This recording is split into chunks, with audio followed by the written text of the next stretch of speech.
Since it's my first video, it looks like the Fucare Scorpio Sport sold out within the first 9 days. It was a surprise announcement on a sports series, and I guess I was lucky enough to grab one of the first ones. So here's my riding impressions and testing of the Fucare Scorpio Sport. Okay, we're going to do a PAS test down here. We're going to leave it on rear motor because it doesn't matter. Rear motor, dual motor, they're all the same speed. Throttle only. So we're on PAS 1. Let's see how fast it goes.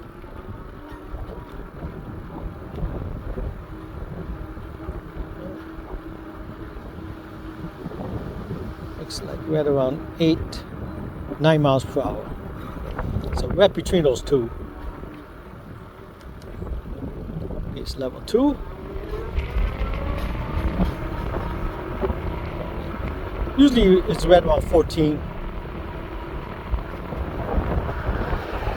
This one here is like 14, 15.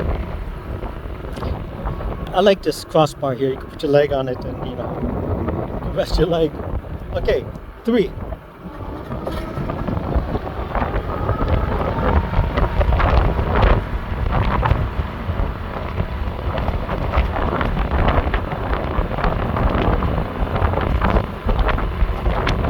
It says 23, GPS is 21.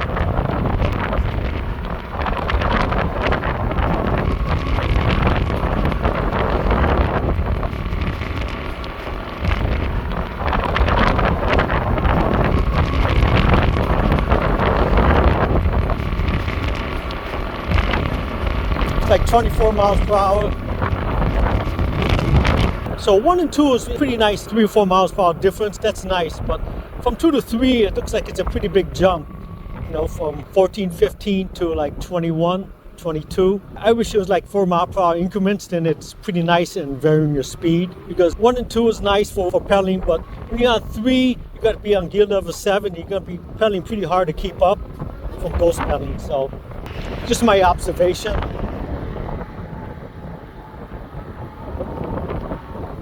Use the throttle to go around this corner. And just test it.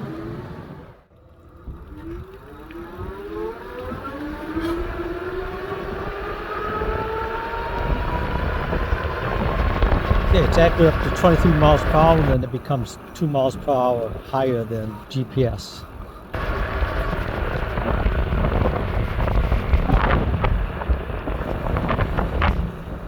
Zero 20s like rear motor.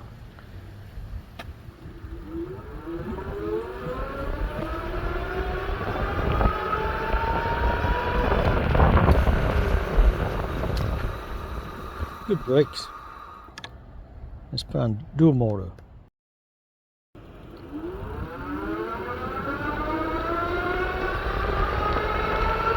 Funny.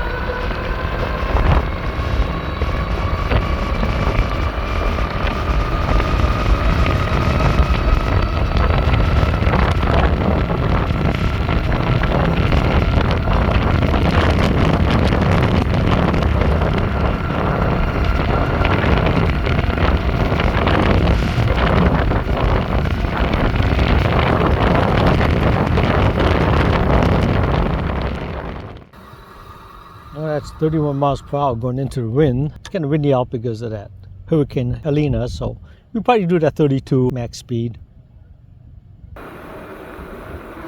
hate to doing speed runs on curves, but let's see if we get it towards the straightaway here. Miles per hour, here we go.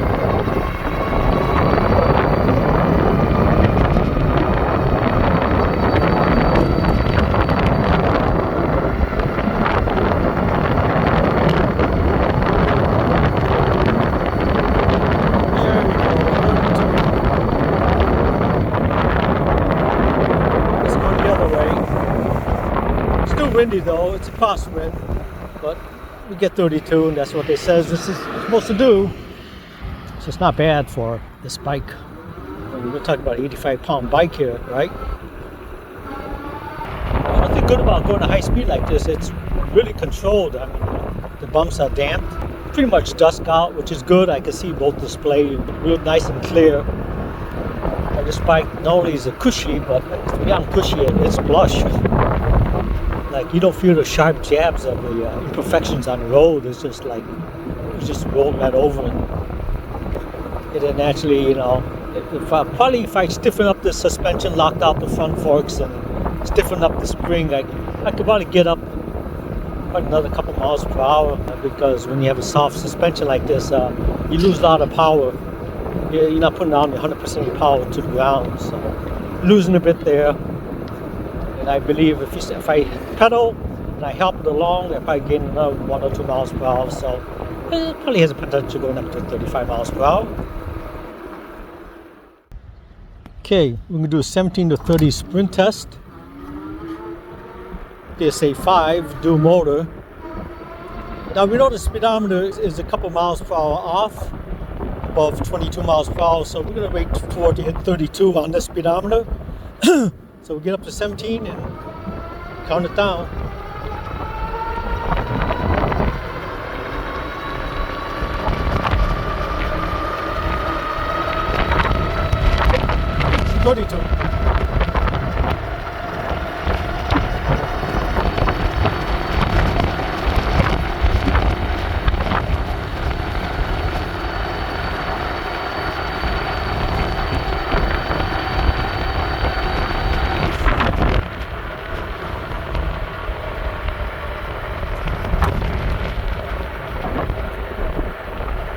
Well, that speed run, you know, it's picking at 35 plus, so we're probably going over 33. So that's not bad. We got a little bit lighter wind than the other speed tests we're taking, so because you sit in the upright position, you know, you like a sail. So if I'm able to crouch down, I probably get a little mile or 2 miles per hour. So this thing's got potential for like probably close, almost 35, I guess, on a calm day, or if you got a slight wind behind you and you crouch down low, and if you want to pedal too. So, but you know, best we got so far is 33, it looks like.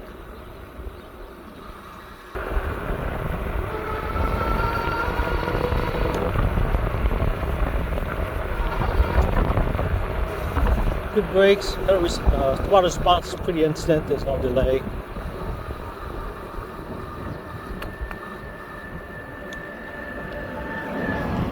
Let's see what kind of delay is. Yeah, less than 1 cycle of the pedal in the motor gauge, you see. So, not too bad. Okay, so we'll take this thing to the park. I mean, let's get up to 12 miles per hour, and it's going over these ruts, some gopher holes, some dips. It's beyond being cushy, it's almost plush. I mean, my body doesn't feel anything, and look at my arms barely moving, so this thing is super, super smooth. A lot of that has to do with the fork up front here. It's a Fruit Crown BMX fork, and then double coil springs in the back. It's just, I mean, I don't feel nothing. This is pretty amazing.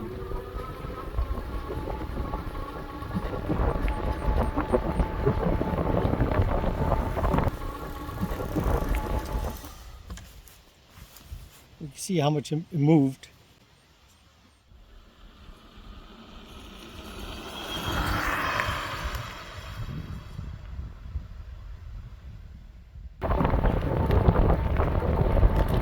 Now naturally these are still XT type forks, so it's great for bike trails, hiking trails, but not necessary for mountain trails.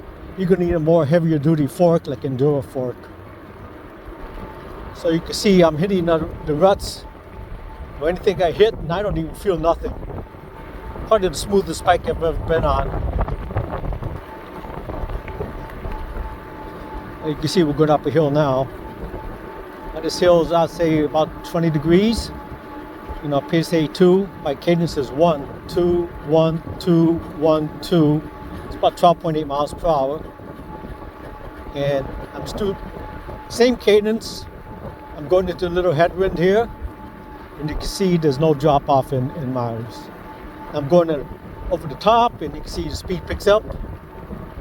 And we're go down a bit, and we're gonna just speed this thing up to 3 here.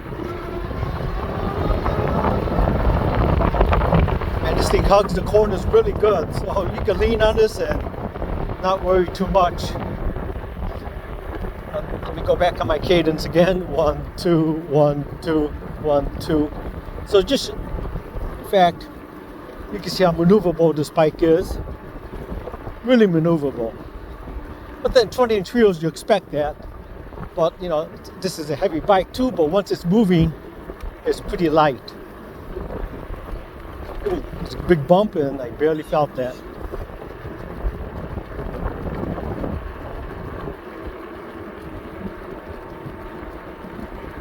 So basically, this is a very hilly region I live in. That's because when the glaciers was moving southward in the United States, it came to a stop right about here. So all the dirt that was pushing forward stopped at this point and created all these hills and mountains. So right now we're going to pretty much be going downhill for a while, and then we're going to get to a point where actually you go down, you got to come back up, and then that's where we're going to do the strenuous testing here. So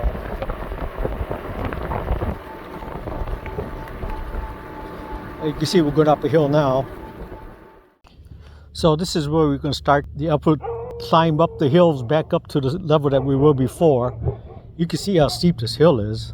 It's probably 25 degrees at this point, and it's all straight uphill for over a mile. So glance down at the speedometer once in a while to make sure that we're still at the same proper speed, same cadence, so nothing's changed. So let's get this thing going.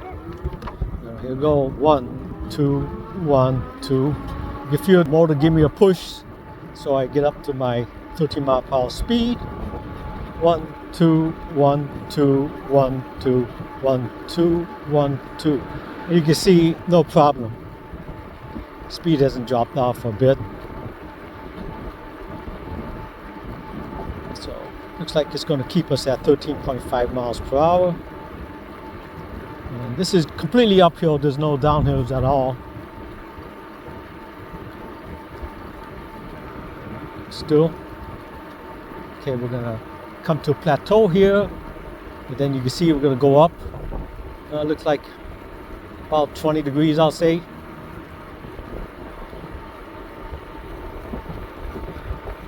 Again, I'm hitting these little ruts in the streets here, and this is perfectly smooth. Okay, now we're taking this hill, and you see about 13.5, so we're not breaking stride.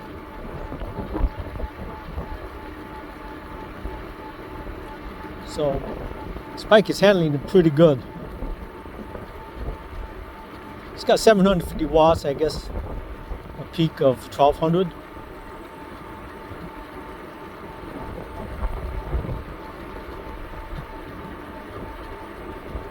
Display in the sunlight is pretty good. It's a little bit washed out, but it's still readable.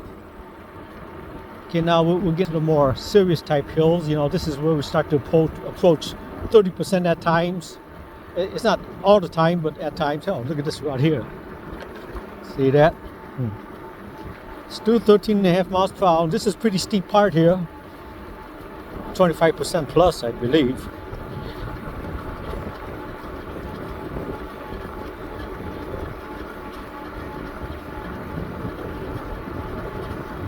Dropped off less than a mile per hour. Still same cadence. Okay, we're leveling out a bit here, so back to 13.5. Then we're going to be going up another long, pretty steep. This is probably the steepest section, so you kind of see it coming up.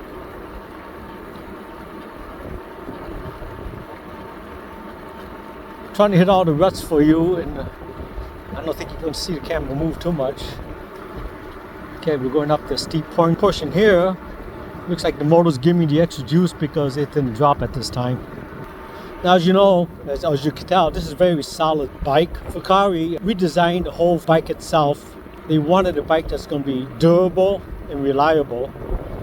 So the two owners were engineers. One was a civil engineer that designed bridges. You can tell by the way this frame is constructed much like a bridge. So they wanted a frame that could handle the punishment of doing some off-roading. Because, you know, they saw a trend in the e-bike industry, frames being on the weaker side. Now this is a long hill here, so this is a steep section here too. And the bike is holding us at 13.5 miles per hour. But anyway, they saw these people trying to streamline the bike or make it look like not an e-bike by hiding the batteries. Some of those frames with the batteries completely hidden are the foldable bikes. And then some manufacturers are cutting into the frame to nestle the battery within the frame so the battery looks less obvious. Well, the problem with this approach is that it's going to make the bike very heavy because you have to encapsulate the battery, but worse yet, it's going to make the frame weaker. Oh, we got to go off-roading, right? Grass. What's nice is that over here you can see a nice bike trail. It's kind of muddy, so we won't go on it, but it'll be kind of interesting.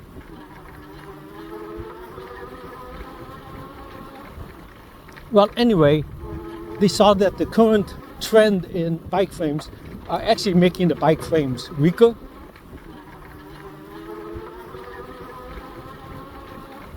So they built this frame, two tubular bike frames welded together and reinforced much like a bridge. Now, one bike manufacturer boasts that they do a 50,000 vibration test, which, according to an enthusiast biker, that's probably more than a lifetime of riding for an enthusiast. But Fucare did one better than that. They subject this frame to 100,000 vibration tests, just to prove that this frame is built to last, and I don't doubt it.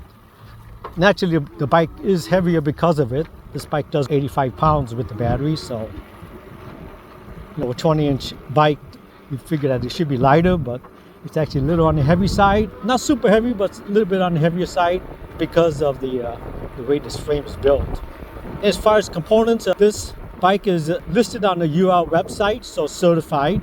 So they use Samsung batteries, chargers UL, everything's UL. They didn't chintz out on the controller. This is a reputable brand controlling company, so it's not a mom and pop operation. The motors are brand name, so you're not going to have any issues with this bike. And since all these components are off the shelf, except for the frame, getting parts for this bike is no issue. Let me just show you something here.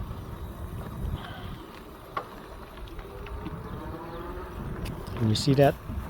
My other bike took it, no problem. Let me show you what we're looking at here. Ooh. Well, we're going to try to take this thing.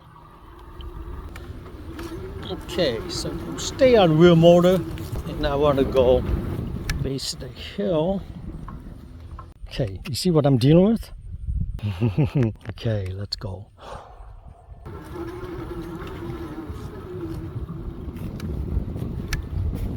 Nope. Cannot make it up. I'm just probably a foot away and I made it up. Let's go back around.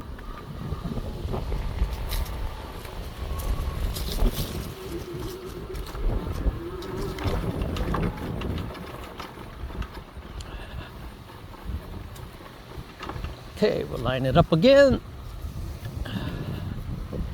Base the hill. Dual motors. Okay, so we got both motors going. Let's get you a better angle here. Get the pedals in line. Yeah, this is not going to have no trouble on dual motors, I know that much. Base of the hill. Give it the juice. Yeah, no problem at all. And good brakes too. I didn't want to go over the other side, so yeah, not a problem at all. Got plenty of torque to go up that hill. Dual motors, almost made up with single motor, but if I give a little pedal boost, it would have made it up. Wow, I thought I was going to have to call in my work and say, hey, I can't make it in today.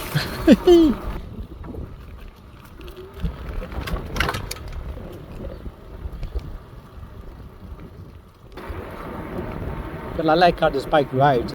Super smooth, You're more in the upright position because of the BMX handlebar.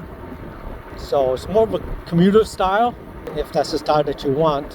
What's nice about this bike is that it's built for shorter riders also. Like I'm 5'5.5" with a 1¼ inch heel gym shoe. So I straddle this bike with plenty of room to spare. I mean, this frame really drops down. It's not a step through, but you know, it drops down quite a bit. So if you got an inseam that's longer than 24 inches, you're going to straddle this bike no problem. For shorter riders, no issue. And actually on the seat itself, even if you're 5'2", you're not going to have trouble pedaling this bike. It's a nice day outside, so we got a lot of bikers. And this is a very comfortable speed for me, 13.7 miles per hour, 14 miles per hour. Simple cadence, I'm on gear level 5, which is more of a spinning type pedaling. If you need more workout, you go to gear 7, but I'd rather have cardio than workout. And you use your PAS levels for your different type of speed that you want to attain. So higher PSA, you go up into 6, 7 gears. Low PAS, you could go down to 5, 4, third gear. Spike does this advertised speed too, 32 miles per hour. It's not super fast from takeoff, but what do you expect from a bike that weighs 85 pounds? It's still quick. It's a great handling bike. You see, we just take this loop, no problem. You can use the thumb throttle to get up the speed a little bit, and then you start running away. We also have a video of the headlight beam on this nighttime. So although the light is on the smaller side, it does throw off a good light, enough to ride around in. Bell is mechanical, so this is a great long distance cruising bike. You don't have no problems with the arms or wrist. You're just sitting upright. But then again, that does not make you exactly aerodynamic. So if you're going for a high-speed run, you're going to probably lose some speed that way. All the tests were done throttle only anyway, so if you pedal a bit, you may gain 1 or 2 miles per hour. This has the DY eyelid brake. It's common with all the other e-bikes out there. It's a hydraulic 180mm disc, and you know what? It stops real good. The pads on that they chose for this brake is really good. It has a pretty good bite. Stop right away. Now please watch my other videos on unboxing and assembly.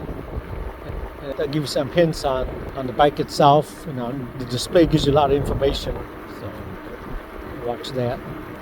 Now Fucare customer service is really spot on. They respond to you quickly. Now everything is not picture perfect with this bike. The only minor complaint I have is the seat itself. I don't find it particularly comfortable for my body shape. I'll be perfectly fine for you, but the first and probably only upgrade I'll do on this bike is to put a different seat on it. I don't know, it's kind of hard to describe. It's soft, but not soft, you know what I mean? It feels kind of narrow for me. So, again, your mileage may vary. You may be perfectly happy and satisfied with it, but your seat feels on you. But that's it, which is kind of remarkable. This bike is built like a tank. But one good advantage to having the kind of a wide frame is that you can rest your knee on it as you're cruising along at a preset speed. So it's kind of nice to rest your leg once in a while. Also, with the wider frame, I did notice that as you lean the bike over, like you're being aggressive on your maneuver lean, your legs will just lightly brush the frame. I mean, we're not hitting the frame, we're just lightly brushing it. It's not a distraction at all. I don't even notice it for 100% of the time. So just want to bring that up. We have about 1 inch left to go down, so about 33 and a half inches.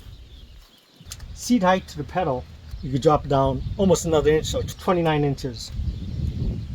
So if you're a shorter rider and your inseam is greater than 26 inches, you find standing flat-footed. If your inseam is a little bit shorter, then maybe I'm a little bit tippy-toe. And like I said, I'm about 5'6" with my shoes on, so most gym shoes have between 1.5 inch to 2 inch heels, so that's going to lift you up a bit. But sitting on the seat, you're about 28 inches up at the lowest part of the pedal. But we could drop the seat down probably a good 1/2 inch. So if you're within that range, you could fit on this thing perfectly. And actually, I gave you the measurement from the top of the seat to the ground. We got to say right around 34 inches. So if you're anywhere from 33 or so inches, you're fine. For me, this is set up for my wife. I'm on tippy-toe.